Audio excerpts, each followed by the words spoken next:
What is the difference between Jasper and Chert? The answer to that question is a lot simpler than you may realize. They are both the same thing, at least chemically.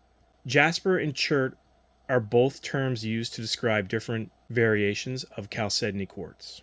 Now, before I go any further, I'll give you a little bit of credentials on my background, just so you don't think this is just some guy just spewing regurgitated internet stuff. I by no means claim to be an expert in this subject. Mineralogy is not my area of expertise. I do have a geology degree. I did a master's degree in applied geoscience, specifically mineral resource estimation. But in the time of getting my degree, I did a lot of geology courses. I have a lot of background in geology.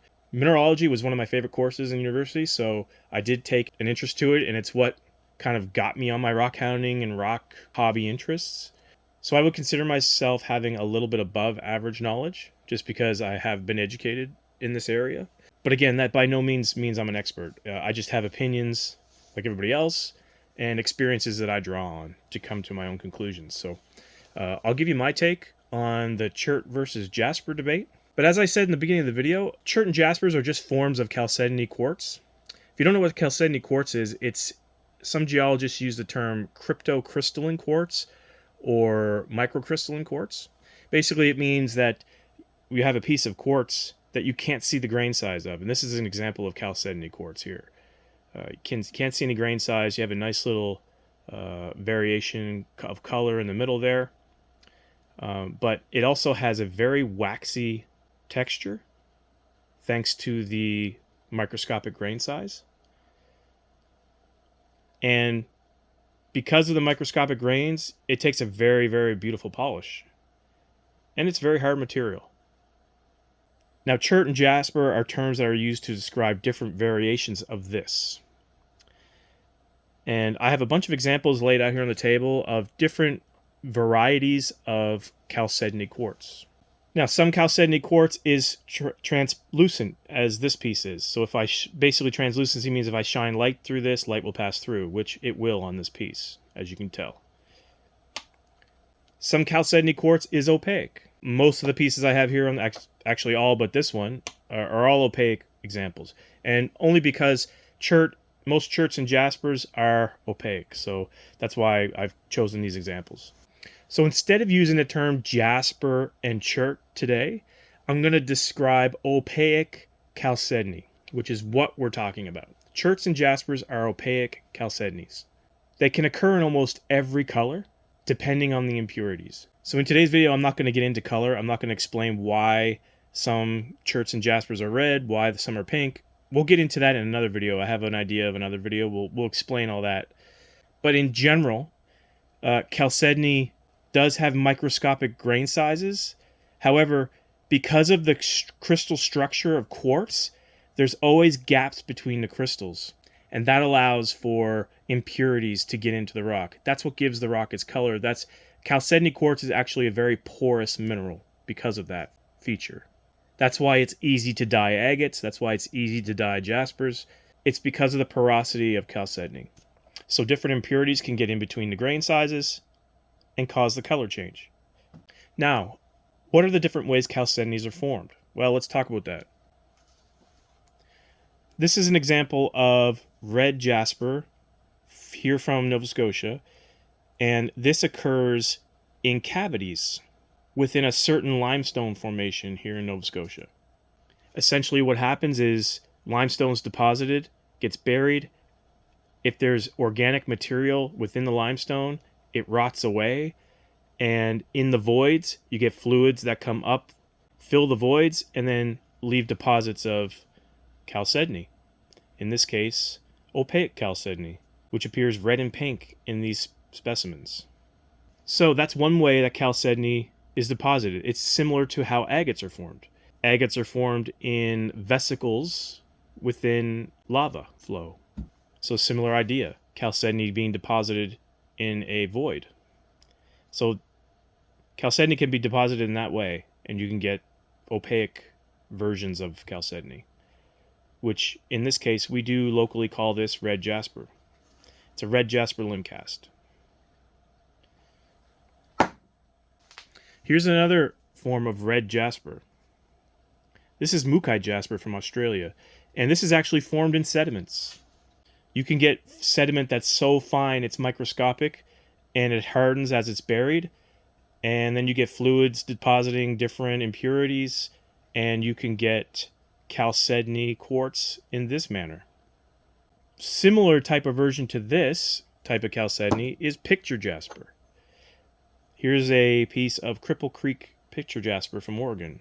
Beautiful material, and same idea. Microscopic grain size sediment getting buried in the ocean or in marine settings, having fluid percolate through the porous spaces between the grain sizes, depositing impurities, and getting these cool plays on color. You can see it looks like mud, because that's basically what it is.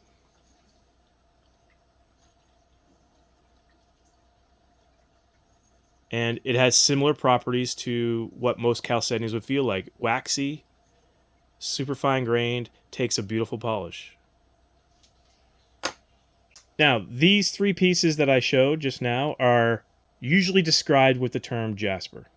Does that mean they are jaspers? Well, if it's locally accepted in your area to call it jasper, sure, why not? The point of this video is to kind of give you the sense that there is no right and wrong, right? Cherts are essentially jaspers. They're the same thing. But let's move on. Let's look at some examples of locally described chert specimens. So this is a piece of chert that I collected from Middle Cove Beach. Now, we go to Middle Cove Beach in Newfoundland quite a lot. My wife is from the area, and I've done a lot of collecting in this area over the years. It's a geological marine setting, and there's lots of chert in that area. Now, this piece of chert, which is chalcedony quartz, was formed by microorganisms in the ocean dying and settling to the bottom of the ocean.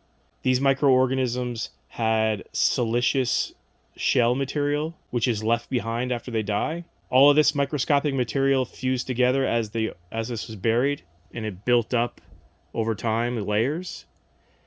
Also, over time, you would get impurities deposited within the layers to give it the pink color. And that's how this chalcedony quartz was formed. A little bit different than our other previous examples.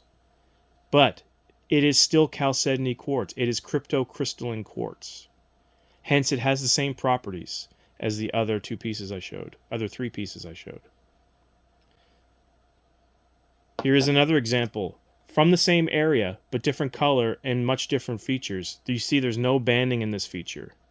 This is one big layer. You see a little bit of banding, I guess. There's a grayer layer, and then you have a kind of more of a bluish layer.